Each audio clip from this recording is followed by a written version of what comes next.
broadcast network, AFTERBUZZ TV. Over 20 million weekly downloads in over 150 countries, and your #1 source for after-show entertainment.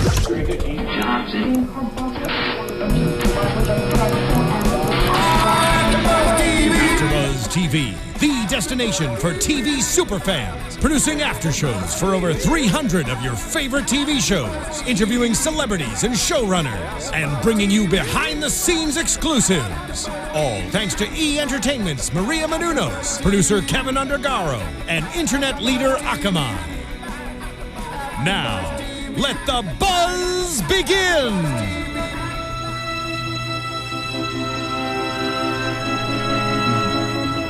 Nice. It's serious. Yeah. Yeah. It's a good serious one. It is.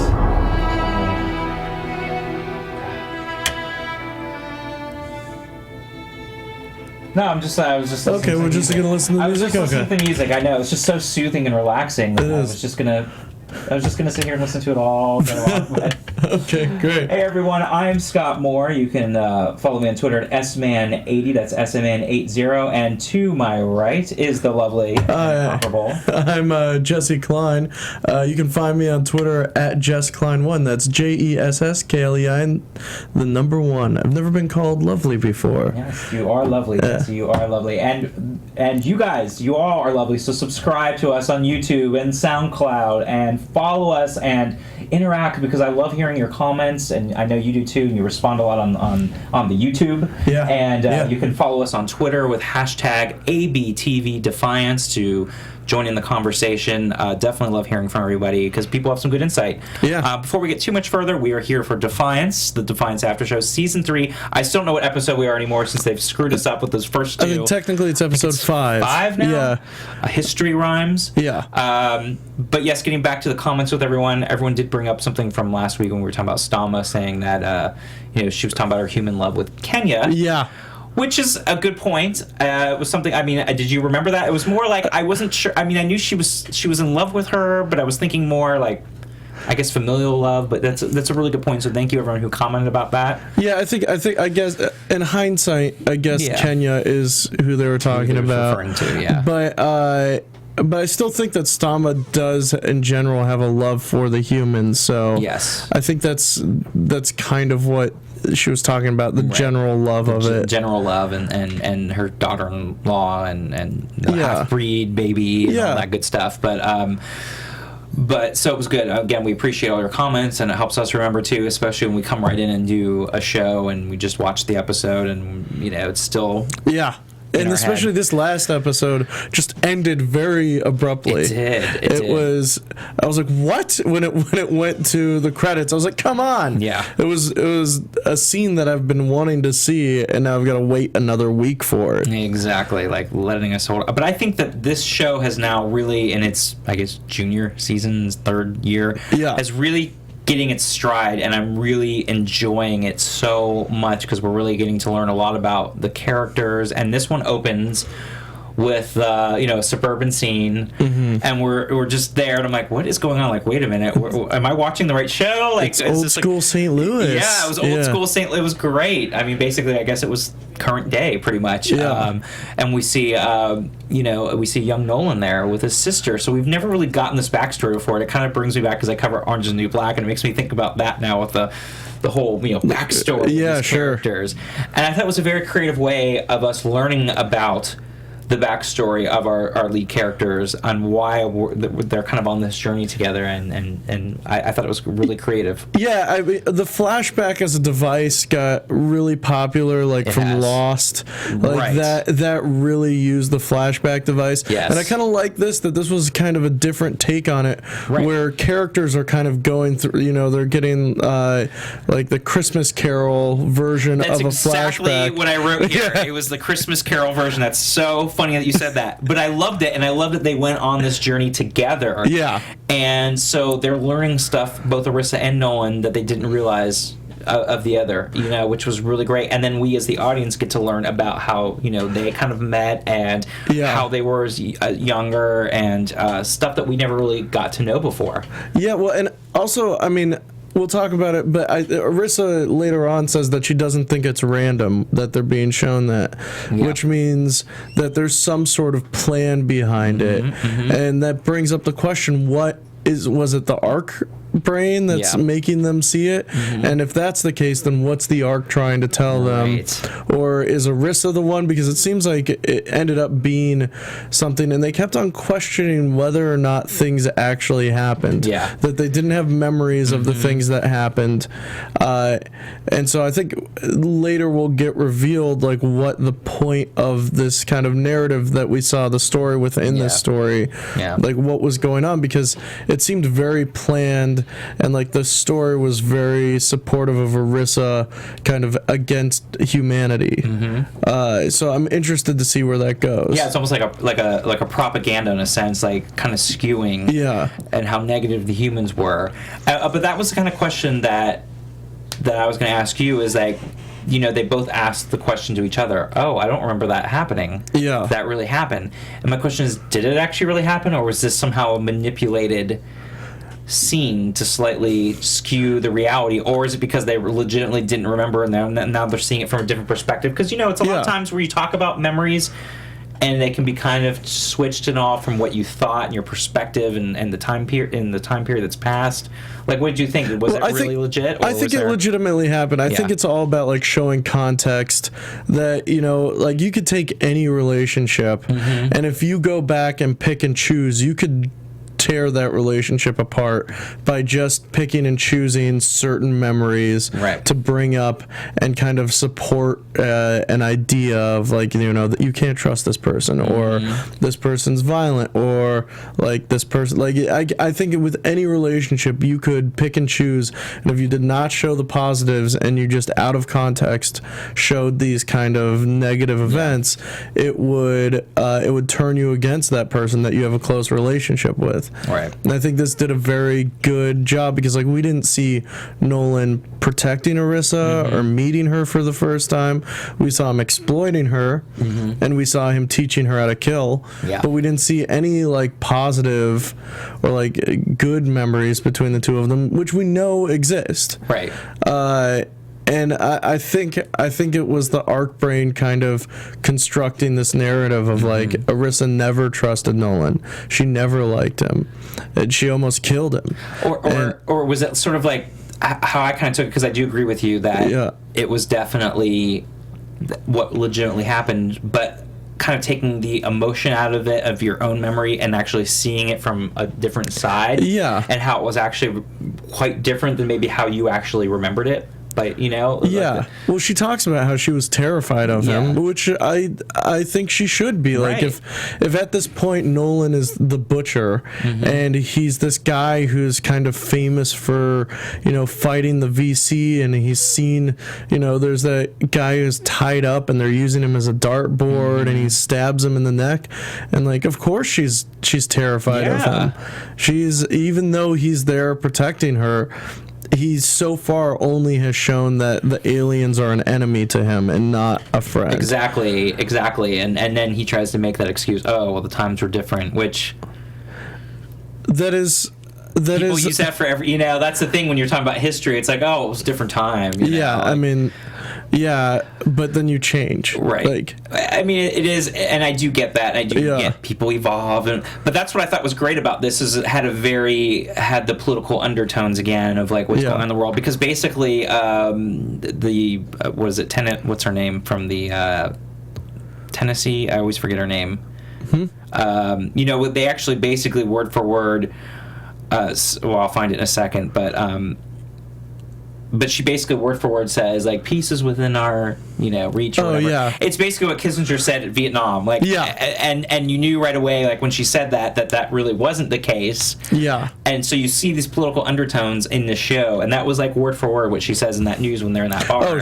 And right away, like, okay, well, obviously the war's not over, and it's just really starting, and things are going to continue to change even more than you think. So I love when you kind of catch those undertones of what's going on in human society and what's really going on, and putting it in these SyFy situation. So thought that was really good. Yeah, and I think this episode kind of solidified something that I've been trying to articulate and think about, and I think one of the reasons why I really like this show, and compared to a lot of other shows on TV, is like actions have real consequences that usually are drastic and big reactions, like they are usually in the real world. Right. Like if you do something, a lot of times on TV shows, if you do something, maybe in that episode there is a reaction, but for the overall story arc or for the overall show, it does not affect the other characters or the character itself who made that action. And in this show, the writers are consistent about actions having big consequences. Yes. And even this, actions that we didn't even know happened are showing their consequences from the past now to the present. And I think this was a great way to kind of show that and solidify it. And I think that the writers do a great job of keeping that as the main thing that they do with this show. As I can't think of any instance where something big, even now, I mean, at the end of every episode, my first note is like, why isn't Doc Yule freaking out on them? But I think that will eventually come back and bite them in the ass. I just think she's biding her time.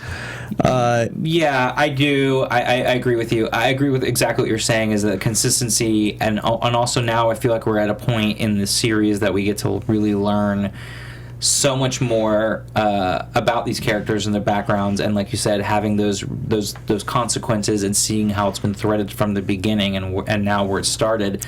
Because this season is really, taking a turn where nobody's safe and everything's kind of up in the air, and it's been, to me, a really fun season because you've really been able to explore a lot of these things that you weren't able to do the first two seasons, because you have to spend so much time setting up everything and setting up the history and setting up all the different alien races and the characters and this whole other universe that we have to really teach everyone. Like I said from the very first season, I was like, oh my god, I feel like I need like a book and quizzes and tests, because it's so hard to keep up with it all. And now I feel like we're at a point now where we know the characters, we can dig a little bit more, we can see their flaws, we can see the consequences, we can see the decisions from their past that they made that led them to where they are today. Sure. And I think it's really great, and now you can have a little fun with it too, and really take those risks and really, do some fun stuff. Yeah, I have done the past couple episodes. Have a double surgery. Exactly. That was and again, very creative. Like their use of, again, why we're seeing these backstories and why they're there together.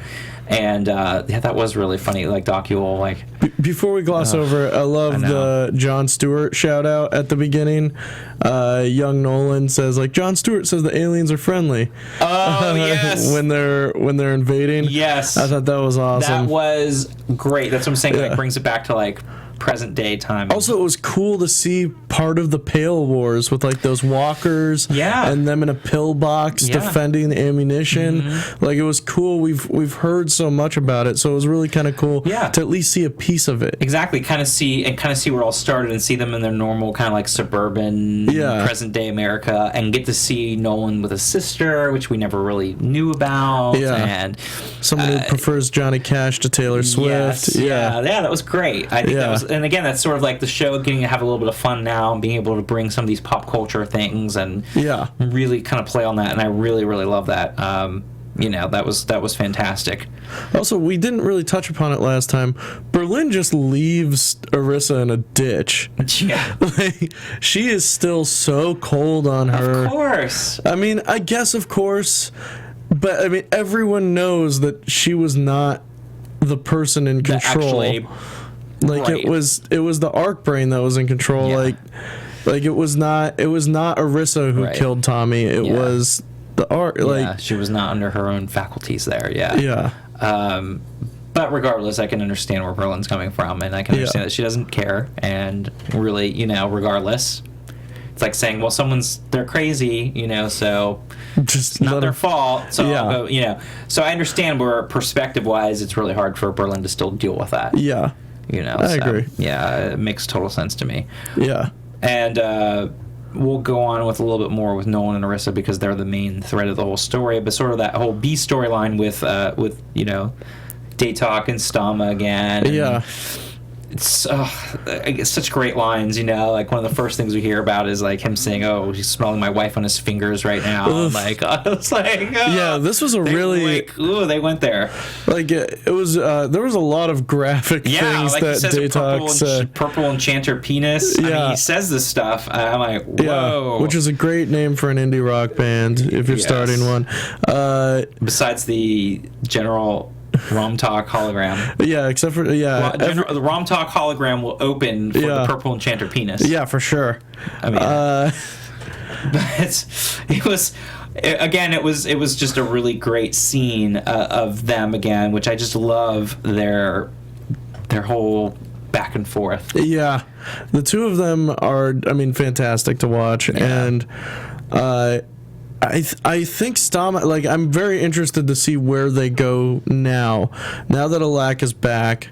Yeah. By the way, my favorite part is Alak he's decapitating human heads. Yeah. And he finds a knife, and he's got an axe, but he's like, I know, I'll use this knife to escape. Knife instead. Yeah. It's like, you had an axe, Alak. Yeah, you had something better. and he was like, he was sneaking up on the guy with the knife, and it was like, well, you could have used that axe. And then we meet we don't know him, but there's an arms dealer that I think purposefully we were not shown. Right, I agree. Which to me means that it is a human we have met before. Yes, I agree. That's exactly what I was thinking. There was something there that we weren't supposed to see because... Yeah. And I'm wondering who it is. Yeah. But getting back to the knife thing, the only reason why I thought Alak did the knife is because he probably felt like he was a little more unwieldy with the axe, and it was easier to sneak up and like hide the knife than it would be carrying this ginormous axe. But I did think it was funny. I was like, he trades that down for a knife, but okay. And again, someone has the opportunity to kill the main antagonist of the series,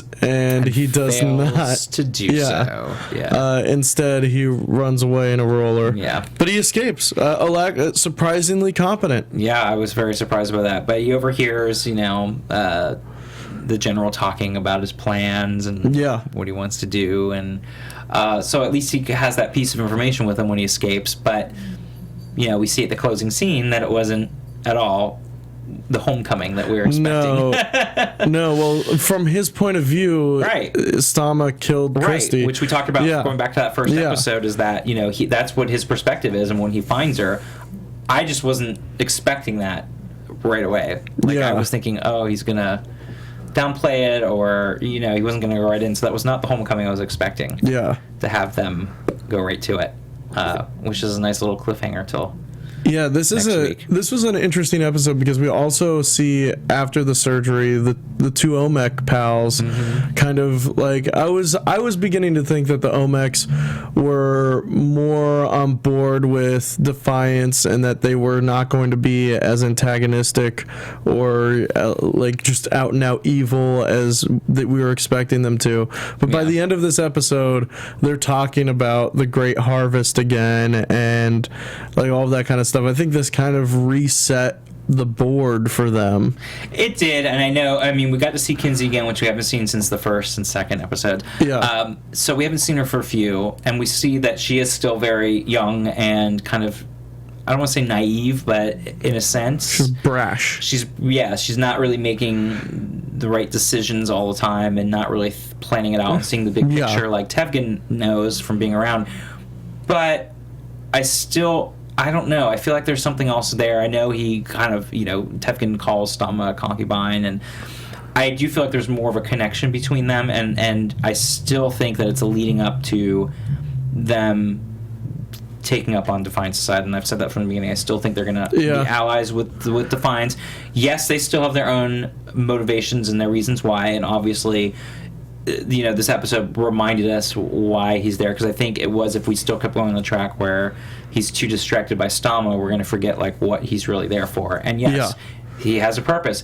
And understandably, from their perspective, they're the last two of their species.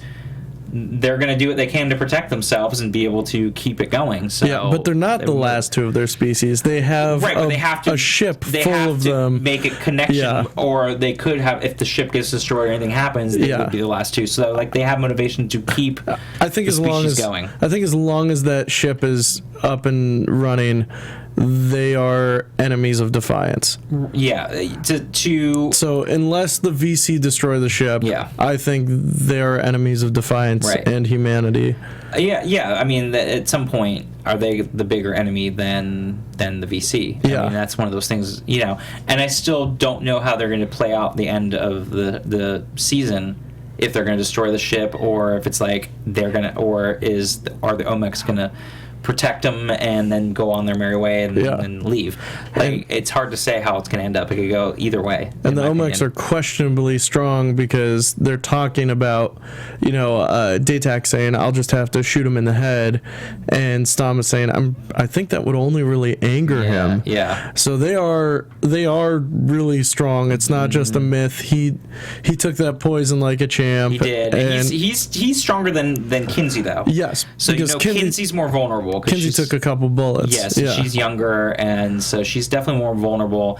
I don't know. I still thought there was going to be a connection between her and Nolan. I don't know if that's going to happen now, but that's what I predicted. I still could maybe see it happening. I feel like if they're both have a vested interest in Defiance, either by having an attraction or a love connection or something with the characters, then it leads to both of them wanting to protect it. So that's why I still feel like at some point maybe there will be more of a love connection for Kinsey as well. Something to keep her motivated to want to help out. Yeah. Because obviously right now she's definitely not on that path, and I feel like Tefgan even is still a little more on the path of wanting to maybe help out a little bit, but knowing the bigger mission is to put him and his fellow Omex first. Yeah, and then as long as it's not in the way. And then eat everyone. As long as it's not in the way of like that. But you know, I don't know. It was interesting because you know she was trying to get you know, Doc Yule's, which was, I was like, oh, that's gross too. Yeah, that was, all of that biotechnology was really interesting and kind of cool. But I thought it was really cool. Yeah, the more we learn about the Indigene, the kind of more like they're a really interesting created race. But yeah, she copied his, like, her cerebral source print. Yes. Which apparently they could use to create more Indigene. Yes, which would then be sort of their helpers there. But I thought, again, like the use of this technology, kind of like the last... Helper is a really nice word for slave, by the way. Yes. I wasn't gonna use slave, but yes, but pretty much. An unpaid helper. Yeah. That's trapped. That works all the time. But I love the use of the technology again in this episode, like in the last episode, which is really kind of fun. Like, you know, the whole thing with the in Pottinger's sex chamber or whatever. It's kind of the same thing here with the Omex drone technology with the surgery. And it was just really fascinating to kind of watch that and see that work, you know, and she had to put it in her head, and then like the whole thing was doing the exact same movements, and you could see it back on this big screen. Yeah, Yule's a badass. She did double surgery at the same time. But it was neat to see that technology kind of again too, this Omex technology with the drone and the screen, and watching her do this and it's manipulating her movements. It was really cool. So I love that, again, I feel like even more so than they've done in the past, like kind of throwing this kind of technology now and kind of all this kind of fun stuff in there is really neat to see. And I thought that was a really fun scene, because I even wrote that on here. Fun scene. I mean, she didn't remove the implants though. No, she just tried. She just repaired them. Yeah, she thought she could, and then when she got in there, she realized she couldn't. Yeah. Which again was a unique thing, because going back to that Nolan Narissa's flashbacks, where, you know, we saw obviously his stuff, and then we saw, you know, her stuff when they met, and we've gone beyond that bar scene, and then, you know, the whole thing where she was learning how to kill. Yeah. And she was gonna stab him in his sleep. Right. And then he wakes up, and then it's sort of that kind of moment there. It was like, oh, they're like the family, and just cuddling in the blanket, stay warm. But then at the end, you kind of realize, like, all these flashbacks and these intense memories have made it realize that, like, Arista feels like she's got to move on now. Yeah. You know, like, she's seen that, and she's like, you know what, I need to do my own thing. We're on kind of different pages here. Well, she knows. She says, "I know what you have to be in order to protect this town. It takes a killer to stop a killer." Exactly. Yeah. And I'm not that person, nor can I ever be that person. Yeah. And maybe it's better for us to just separate. And I thought that was. yeah, it's just... I was actually kind of excited about Orisa leaving. I was too. Just because I wanted to see, like, what that changed to the dynamic. Yes. I thought maybe she would find more of her own people out in the... Like, maybe something like that, or, like, another kind of town that's outside of the VC and E-Rep kind of thing, where it's just people existing. Yeah. Instead, we have a Deus Ex Machina that is keeping them together within a mile. Yeah, so that was totally shocked, because I was thinking the same thing as you. I was like, oh, now we can finally see more of the lands. Like, you know, last season we got to see LA, and we got to see, you know, New York, and we got to see other areas that we hadn't really seen. So I thought maybe now we'll finally get to see an expanded map here of the present world that we haven't seen. Of course, that was short-lived, and we realized, okay, Docu was like, no, we can't tether you. Which to me brings it all back to the very beginning, which again, the season keeps playing out to me like it could be a series finale. Like, it's very odd, because it's kind of bringing us back to the very beginning of, like, yes, they are connected, they're not perfect, but they are tethered in a sense more than ever without this arc brain being attaching them, that they really are connected from the beginning and they are meant to stay together. And so it was kind of cool in the same way too, because it kind of brought it back to that very first It is cool season to me, in that sense, where they kind of have to stick together. And they definitely have the most, like, stable and consistent relationship. Even as unhealthy as it is. Out of anyone in the, like, he is very much like an avuncular figure to her. She does a little bit of, like, rebelling against him, but it's very much like, you know, they have the most stable and consistent relationship. So I guess it's kind of nice to have that still in the show, but I don't know, I thought it would have been interesting to see her leave, and now she's having to stay. And then she was kind of like, I love Nolan's response to it, which he just started laughing, but she was like angry at Nolan. She was like, get out, or like stay away from me. Get away from me. Not too far, obviously. Not too far, but and I was like, why is she angry at Nolan? It's not his fault. Yeah, but I think, you know, it was sort of the projecting, because she was so ready to leave, and I think because even though they're tethered, they have a really unhealthy relationship, and she thought she was finding at this moment to kind of stand on her own and get away, and so obviously she's angry, and it's sort of that father-daughter, where it's like, go away, Dad, you know, like, leave me alone. Like, I'm gonna go shop at Hot Topic. It's like and she couldn't, and the fact that it was that realization of, like, now she really can't leave him, and she's stuck now in the situation that she doesn't want to be in. And so in a way she's sort of blaming him in that sense, because it's like, it's your fault, you know, you're doing this and you have to do this, like, you could leave, and, you know, you don't have to kill. So I get where she was coming from with that. Is there anything else that I'm forgetting from this episode? But going back to that whole Daytak and Stama stuff, yes, Daytak tried to shoot and couldn't, you know. But Stama knew he was there. Like, at the very end, she looks right down the scope at him, and he's like, "Oh my wife is amazing." Oh my god, that was so funny. But also, I think it kind of got a little glossed over because of what happens after. But Andina, the helper with the Daytak and Stama in their house, is talking about how, like, Ramtak is cute, and that how some of the servants are talking about him. So I think that hologram is being, like we were talking about it last episode, that if you are an alien who is in Defiance, like, and you see that hologram, you would at least question your loyalty. Maybe not switch, but you would start thinking about, why am I loyal to one of these two things? One of them seems like it will kill me a lot faster than the other. And I think that's going to come back. I don't know if it's the servants in their house, but like if there's going to be an uprising in general, or, you know, I do think that, because that was a kind of a little not jab, but, you know, a little insight into, like, yes, maybe what everyone's thinking is like, okay, maybe now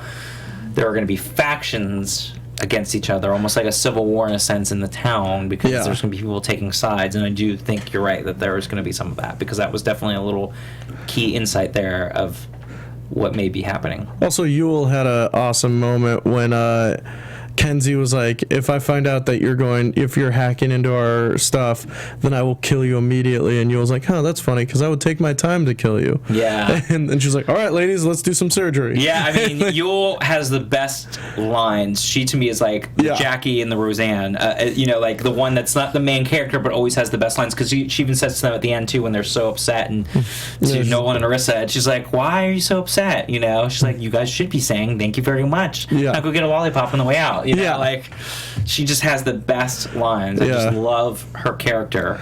Just great. She's just handing out burns left and right. And that comedic, delivery is spot on. I absolutely love her character. Love her character so much. Awesome. Yeah. So what do you think? Should we move on to predictions? Yeah, let's do the predictions. I know. And now, your AfterBuzz TV predictions. All right, predict something. I think that that Nolan and Kenzie will have a relationship, but I think Nolan is going to think that it is more like a human relationship, and he's going to trust Kenzie more than he should when Kenzie just thinks of him as meat. I think that both of the OMEC do not think of anyone as equals or anything possible to have love with something like that. They are meat for them, and that they are so far underneath them that they can't possibly have any of those feelings. I think it's going to come back and hurt them by the end. I think they're going to think that the OMEC are on the same level as them when they are not. That's a good point, because I do see that. I see a little more with Kenzie, because she's a little more, I keep saying naive, but she's a little more younger and inexperienced.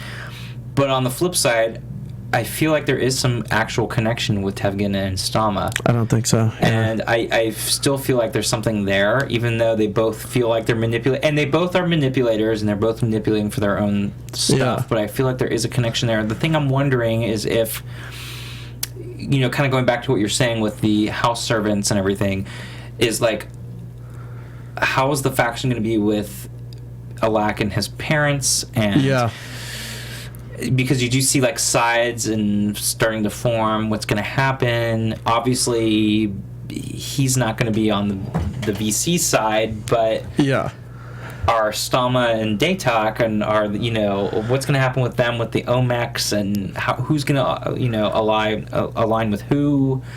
I think in the episodes coming up, like Stama and Daytok have to come forward and say we blew up the Ark. Yeah, that's what I'm wondering.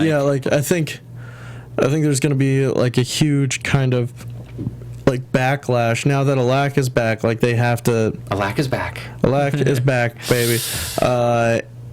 Like they have to start worrying about protecting their family again.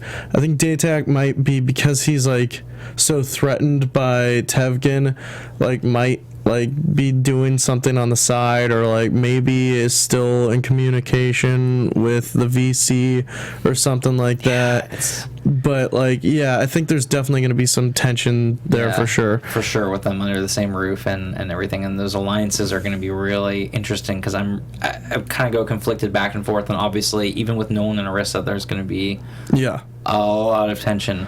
So it's going to be fascinating to see how they play this out, because it could go totally different directions, and I've been kind of thrown off a couple of times here. I have no idea. Like I have ideas of what could happen, but literally anything could happen. Anything could happen. Like I said, like even the OMEX, I'm like, are they really going to be that bad? Are they going to team up and save Defiance? Are they going to drive off in their ship and never see them again? Or are they going to be new characters now in the next season that we're going to have around? Who knows? Who knows? We don't. That was a terrible prediction on my part. Your prediction was I can't predict anything at all. I can't. So I suck at predictions. Great apparently. Prediction. Yes. It's also a safety one, too, because I can never be wrong either.